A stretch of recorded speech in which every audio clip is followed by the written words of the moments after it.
Well, boys, it's unfortunate that we are on the World Cup break, but that's where we are. But before we get into it, we need to wrap up the Premier League in the first half and, maybe take a look and see who's at the top of the table. You guys want to do that? I think we should do that. Sure. No, Sure, James. no. This is Red Card Radio.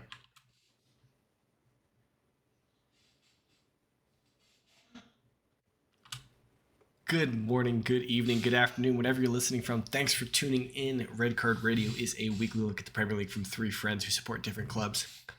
Even though I'm not wearing it, my name is James. I support Arsenal. That's Brady supports Chelsea. Down below, that's Sean. He supports Tottenham Hotspurs. Of course, rocking the USA kit because the World Cup is kicking off this Sunday in Qatar. But before we shift gears here at Red Card Radio to the World Cup, we do, of course, have to put a nice little bow on the Premier League. 16 match weeks, all that stuff. We got to kind of take a look and see where we're at. Take stock, I say.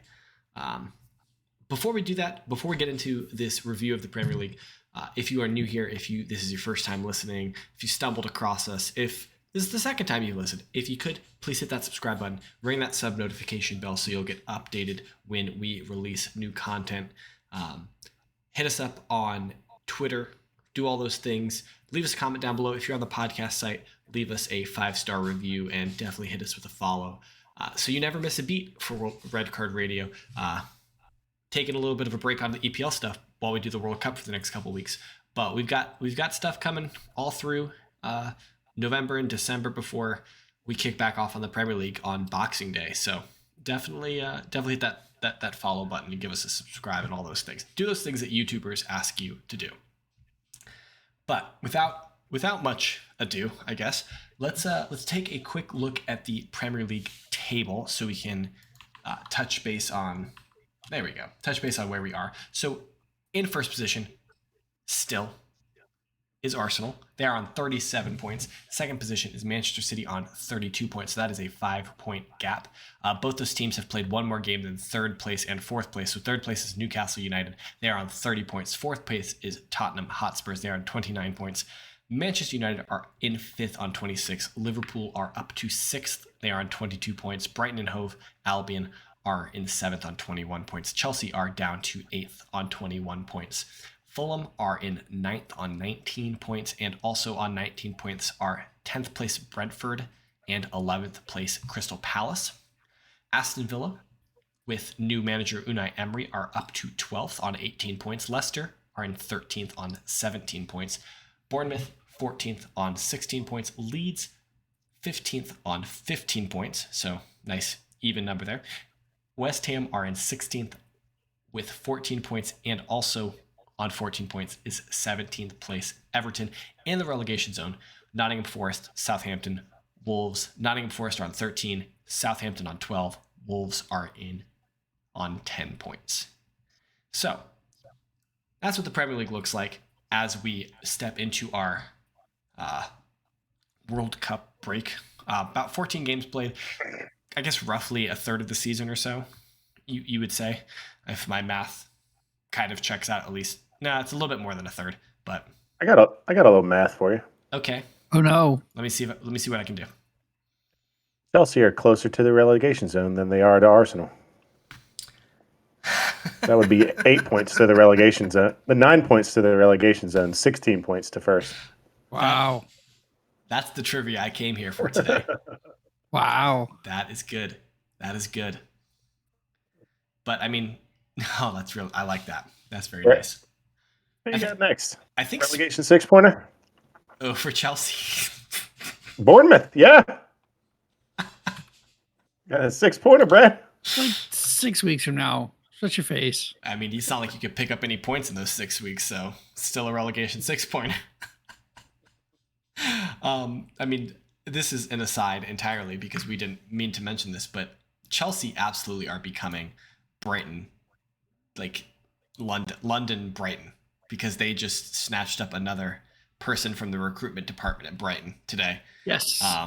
It's getting a little ridiculous. Why? There's other. If you see a club that's successful, would you not want to copy that club? James, I heard that they bought that last coach with an American Express too. They might have. They might have. Do you think? Yeah. Do you think that? Or Amex for short, I guess. Do you think Brighton get double points when they when they accept American Express? Yeah. Man, Yep. they're gonna be going farther traveling. I mean, they might need those points when they're in the Europa League next year and flying all around Europe. They can use some of those points on airfare and hotels and things like that. I think so. Not something Chelsea will have to worry about, I guess, if they're gonna be in the relegation zone, right, Brad? Sure. They're not going to be, but it's okay. All right.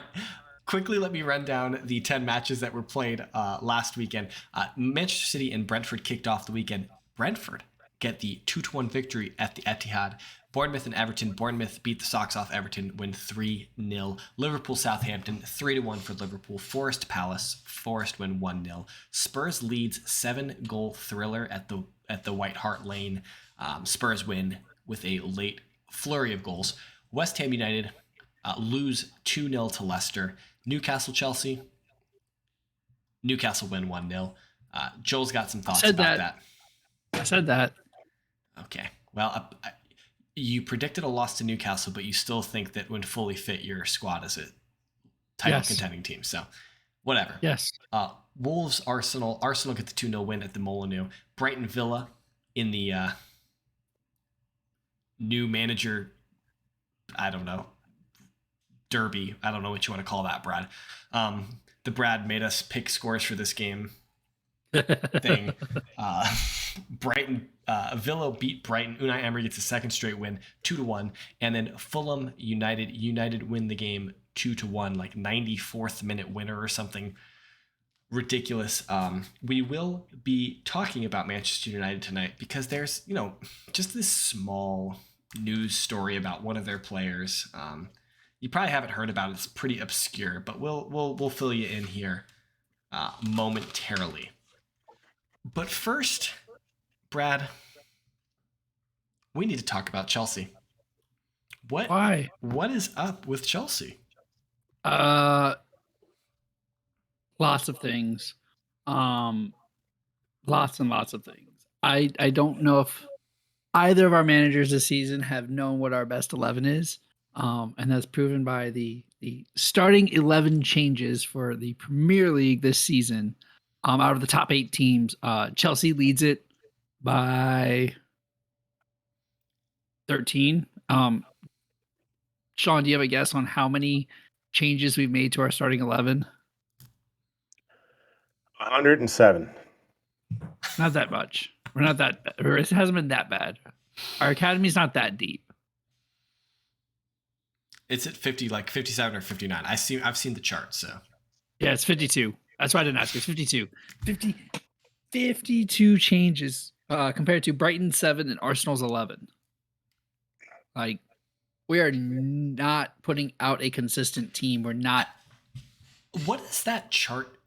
How does it? Is it just like the number of times you've gone from one, like how many changes you've made between match squads? So like week 1 you had your 11, right? And then week 2 you made 2 changes, so that's 2. You put 2 tally marks, and then week 3 you had 4 changes from that week 2 11. So now we're up to 6. Is that kind of what I'm understanding it to mean?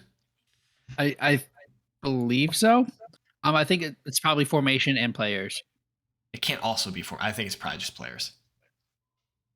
I don't think we have 52 players. Like, Chelsea has a big squad. I don't think we have 52 players. I think it has to be like number of changes from the previous match week. That's my assumption. Hey, that's still crazy. 52 out of 14, right? I mean, yeah. You guys That's don't have 3.8 changes a game. That's obviously not good. Yeah, like, I don't know. I don't really, like, I don't have an answer. We're building, we're rebuilding, we have injuries, like, the normal excuses. It's wild to me that Chelsea are in a rebuild. Wild to me. Because for the last 2 years, you've been telling me that this squad is a title contending squad. You're just missing like a center forward, or you need to be healthy.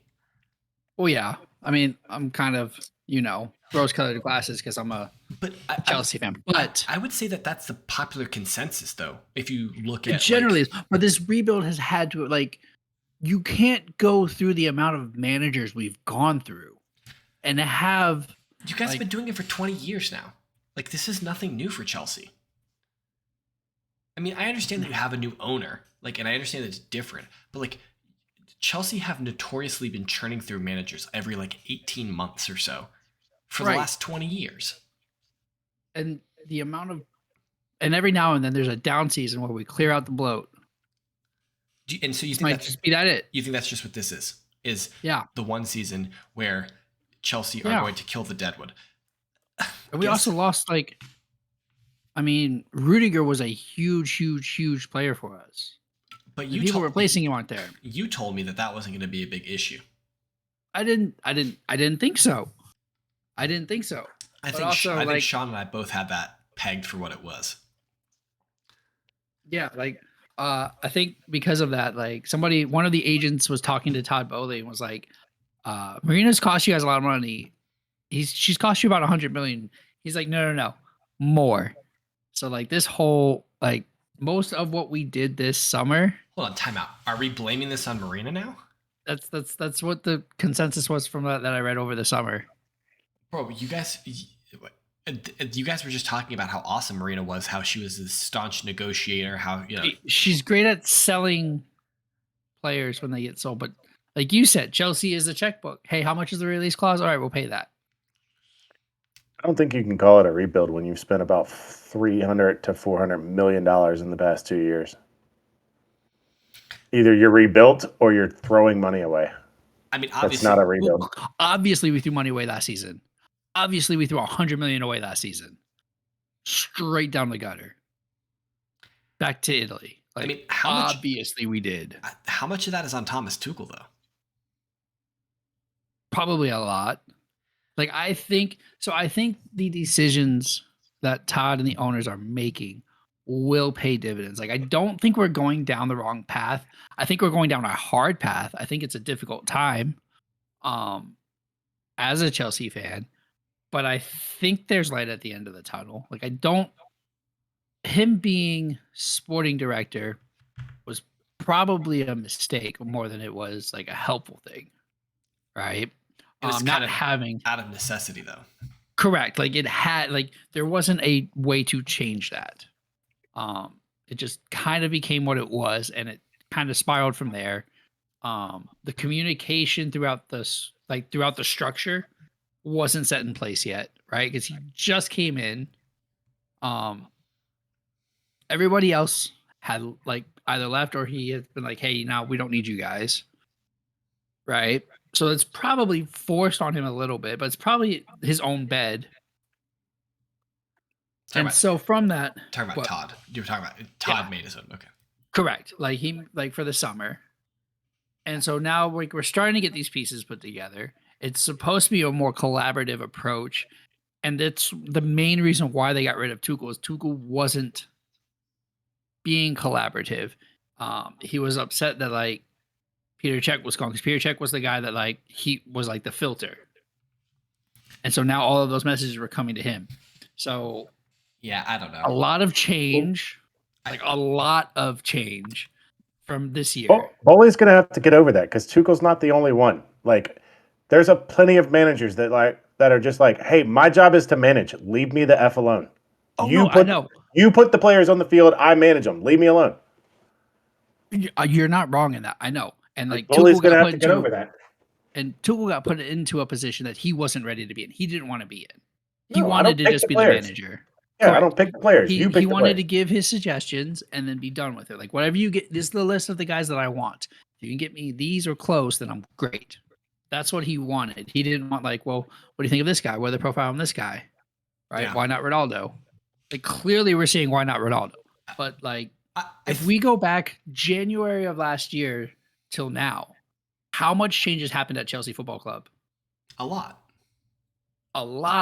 right? Not just because of the owner, not just because of a new owner, but because of what happened with the previous owner, what happened with our previous manager. there's been chaos, and so we're coming through that now. I think a lot of it's self-inflicted. I'll be honest. I think a lot of it's self-inflicted for Chelsea. And I'm not disagreeing with that. Yeah.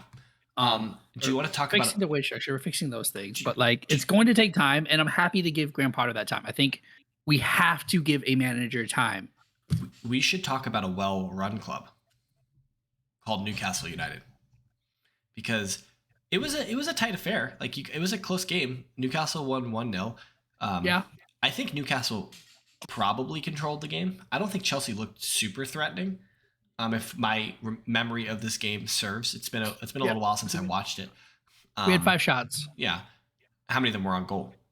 I don't know. I just don't know it was think- about 5 shots. I don't It think- wasn't a great game for us. I don't think Nick Pope was super busy. But I don't think How many I throws? don't think it was bad. I think Mendy only had like 2 throws. This is Joel's comment. 2 on target. This is 2 on target. They had 3. So like, This is Joel's comment, and I know you're trying to shut me up, so you don't have to read it. But this is Joel. Joel says Chelsea get battered everywhere they go. Evening, Brad. How are we? How's Cry Havertz doing after Big Dan Burn made him cry on his way back to London? What's your read of that situation in the post game fracas between Kai Havertz and Newcastle? I missed it. Oh, I didn't see it. You should go find that on Twitter and Reddit. Like I will. Kai Havertz looked like he was about to throw a punch. Like, Wow. they got under his skin. Hey, I'm here for passion. Yeah, but you can't be fighting. Like you can't. I think that's just frustration. Like if you're to the point where you're ready to get into a fist fight, then it's no longer passion and it's just frustration. Big shout out to Newcastle.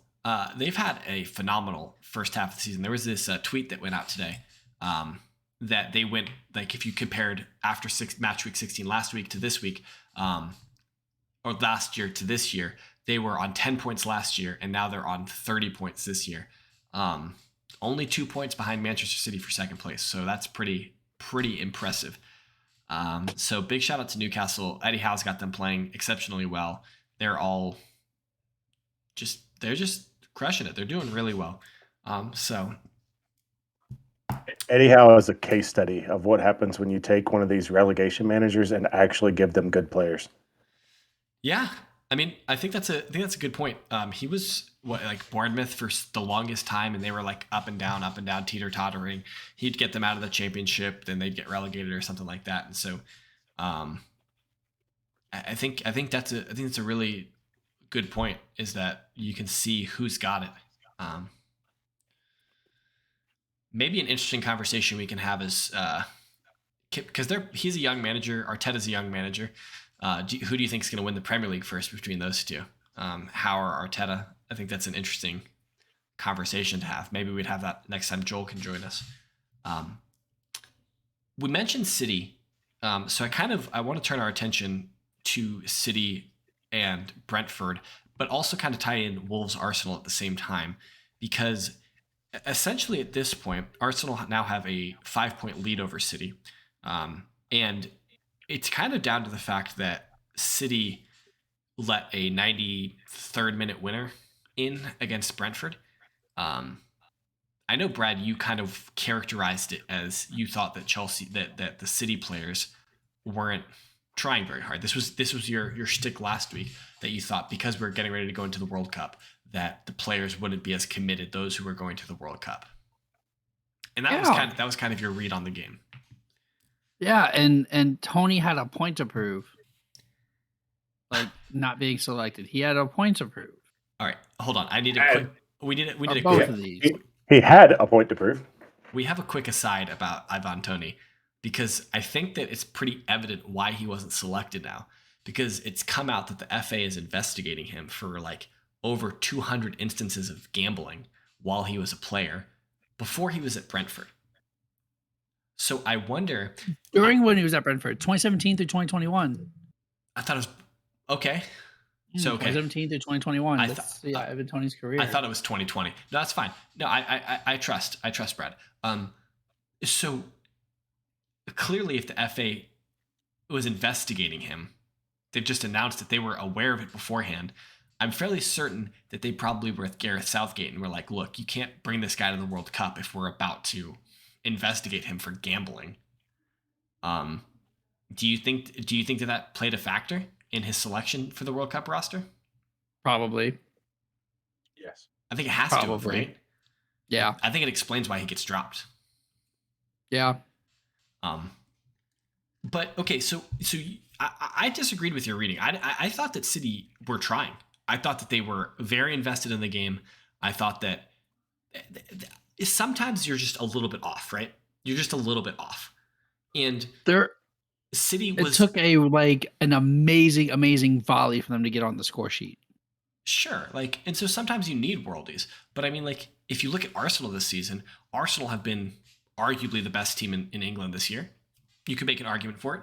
And I know Pep does, but they've had games where they just weren't firing and they needed a sublime strike from someone to get a winner or something like that. So you can't expect City to 5-0 every team that they play. I know we on the outside, we look at them and we look at Haaland and we're like, okay, you have 1,000 goals already, and De Bruyne, you have 6 million assists, and you're just like, okay, these guys are going to walk the league. But there are going to be times where they struggle. They struggled last week against Fulham, mostly due to the red card, but they struggled against Fulham. They struggled against Brentford only in the sense that they lost the game. I don't think that they deserved to lose the game per se. Obviously, Brentford played really well, and I don't want to take anything away from Brentford, but City were just a little bit off. And I think that happens. That's going to happen throughout the course of the year. Brentford had more shots on goal than City did. That's kind of my point. Do we ever expect that to happen? Yeah, they were off. And I'm telling you the reason why they were off. But the World Cup is starting on Monday. Maybe. And look, hey, wait. What did Tammy say when he spun the pod? Follow me, I'll teach you ball. And what is Tamsy's comment this week? Brad, you're right. He says players probably aren't going to try. Okay, he said, I can see Brad's point. Tamzid did not co-sign what you said. He just said, I can understand. That sounds like a co-sign to me. I think that there's a little bit of a difference between an explicit, you are correct, and I can understand what you're saying. Just saying. I understand you want to try and take some clout for that. Jamie, hit in the comments and let's see which one of us is more right here. Is James' reading of it or is my reading of it? They got caught on a 93rd minute counter.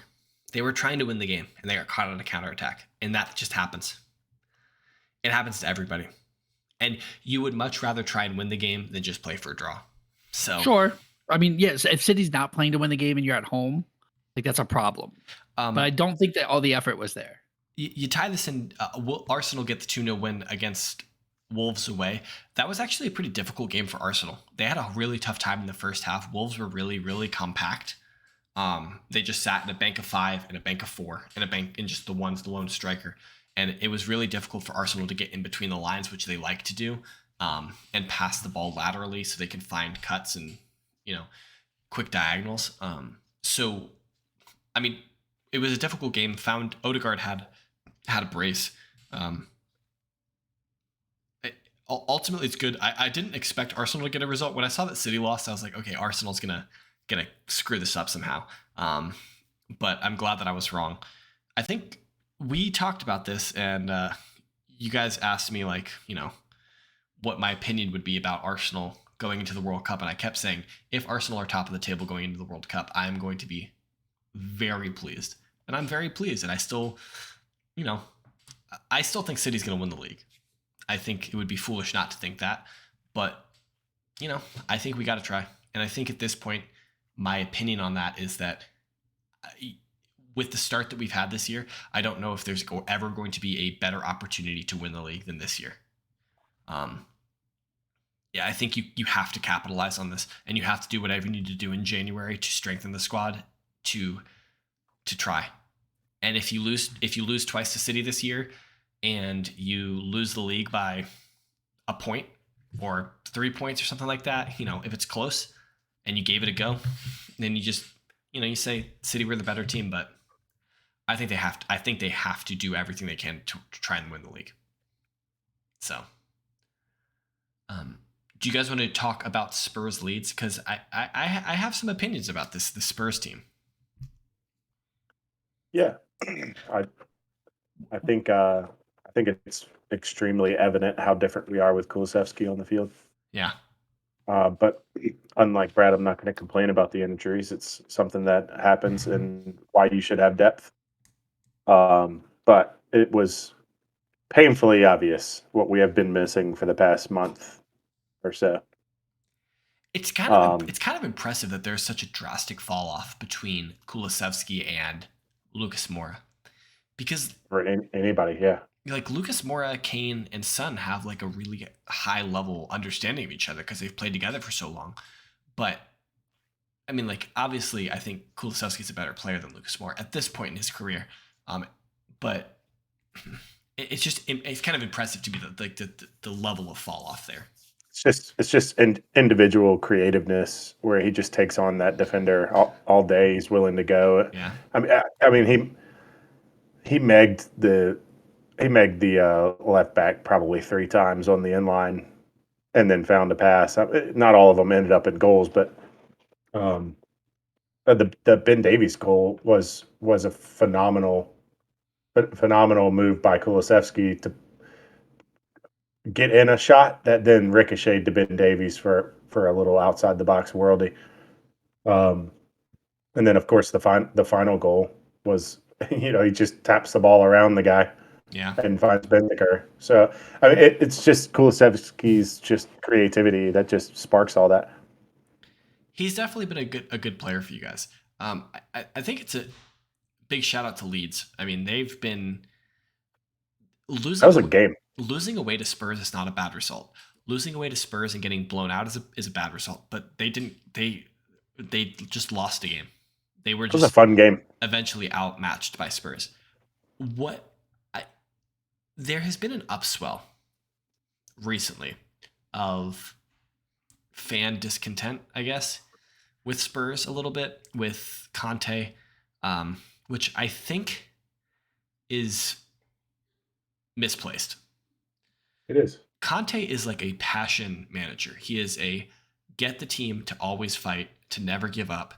And I think that that's pretty evident. 3 years ago, Sean, we would talk about Tottenham in the last 15 minutes of games and they would just fold. They were the kings of losing leads in the last 15 minutes, losing games in the last 15 minutes of games.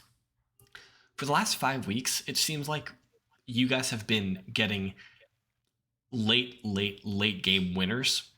Whether it's the Champions League, the Premier League, like there's something about the Spurs team. Like they just don't go away. They refuse to die in a match, and I think that that's important. And I think that Conte, like that's something that you get with Conte that you don't get with other managers. Yeah. It's important. The old Fergie 3 points is get, when you just fight your way to points no matter what. Yeah. You look like you had a point, Brad. Yeah, I was waiting for that. Okay, you saw it too, Sean. Yeah. I just want to make sure. Yeah. I mean, look, like if Spurs, like I hope for you, Sean, that like Spurs become a second half team in terms of like second half of the season. But it's like you guys don't play for the first 45, 50, 60 minutes and then spaz out to get the goals. I don't know. That was before Kulusevski was back. Yeah, I mean, that was with Son and Kulusevski and Richarlison out. I mean, like we're a one-man band at that point. It's just Kane. Spurs, like, so Leeds took the lead and then Spurs fought back. Like every time Leeds took the lead, Spurs were just like, they were right there. So I don't know. I take your like, point, they Brad. didn't- We've watched like- Spurs this year and been like, what the hell is this? Like, Yeah, and we've been on the it's- podcast and been like, Spurs just need to assert themselves. And they don't until I think, until the other team scores. I think Leeds is a bad case study with this because they are even harder working under Jesse Marsch than they were under Bielsa. So this is the team that runs the most in the league. They have very dynamic forwards. Somerville has been playing lights out. Rodrigo had some ridiculous goals this weekend. So like this team is not, in my opinion, a 15th place team. Their league position I think is a bit harsh on them right now. They're a top half team. Yeah, maybe. I think that they're like middle of the road team, but 15th seems so harsh on them. But I think that just goes to the depth of the Premier League this year. But Spurs are a team at this point in the year that I wouldn't want to count out in any game, and like that's not something that we would always say about Spurs. And so I think that that's an important thing for them. Since they lost to Newcastle, all of their like to draw the game or to win the game have happened after the 80th minute. Yeah, Like that's what I mean. Sure, they have hunger, but like, do you think Marseille against Tottenham should come down to the 90th minute? Yeah, it's a Do championship you think game. Bournemouth versus Tottenham should come down to the 90th minute? I mean, no. I don't think that Marseille Should Bournemouth ever be 2-0 up against Tottenham? Should Brentford ever beat City 2-1? Like, I don't. Should Brighton ever beat Chelsea 4-1? Like, I mean, this season you can say that last season that makes sense. You can say but that about like, a lot of situations. Bournemouth is a championship level club. Okay, but what happened at the end of the game? Sure. After you spot them 2-0, you start scoring goals in the second half. That's what I'm saying. Like a 90th minute winner against Bournemouth is still a winner. Great the first, like sure, and it's awesome the first time, but like, how many more times can you just rely on that? To quote the great Bill Parcells, American football coach, you are what your record says you are. At the end of the season, when we're sitting in third or second or fourth, we're not going to look back and be like, man, that Bournemouth game in the first half of the year really was a stinker. But no, you just look at league position. Yeah, if we get to the end of the season and we're 8th, we're going to be like, yeah, this season stank. But we're still not going to pick out individual games and be like, if we really got off to a better start against Bournemouth, we wouldn't be in this position. I disagree, I disagree with that slightly because I think back on last year when Arsenal lost away to Manchester United at Old Trafford when we should have won that game, and I'm like, we should have won that game. And I think about that moment specifically as like a moment in our season where we could have picked up 3 points and we didn't. So it's when you get off to a bad start against Man United. It's when you get off to a bad start against Newcastle. When you get off to a bad start against Sporting. When you get off to a bad start against Bournemouth. When you get off to a bad start against Marseille. When you get off to a bad start against Liverpool. What's your point, though? What's your point? How, like, it's not sustainable that you can just turn it on in the second half. Yeah, but to quote Brad on this very podcast, we haven't had Kulusevski, Heung-min Son, Richarlison, Christian Romero, Perisic is 74. Like, what do you want me to do? Like, we're just dealing with what we got, and we're getting results. They're doing it well. I mean, at the end of the day, you are getting the results. Like, I'm not mad at you. Like, that's good that you're getting the results. Got a tough hand. We got a tough hand. We got depth on the front line, and it was tested. I just don't see it being sustainable this way. And maybe it's not. But I think you have to applaud Spurs for their grinta, for their desire. Like they just won't go away. And I think that I think if you look at the Spurs team and they concede a goal in the 65th minute and now they're losing, not a single one of them is like, damn it, we just pissed away this game. I think all of them are like, oh yeah, we're still in this. We're going to score goals. Like, I think that's an incredible, like, mentality is a huge thing in this sport. We talk about Liverpool and their mentality when they're not fighting for the title, they have a hard time getting up in the league, things like that. We talk, like having the right mindset is huge for a team. So, but what can really drag the mindset of a team?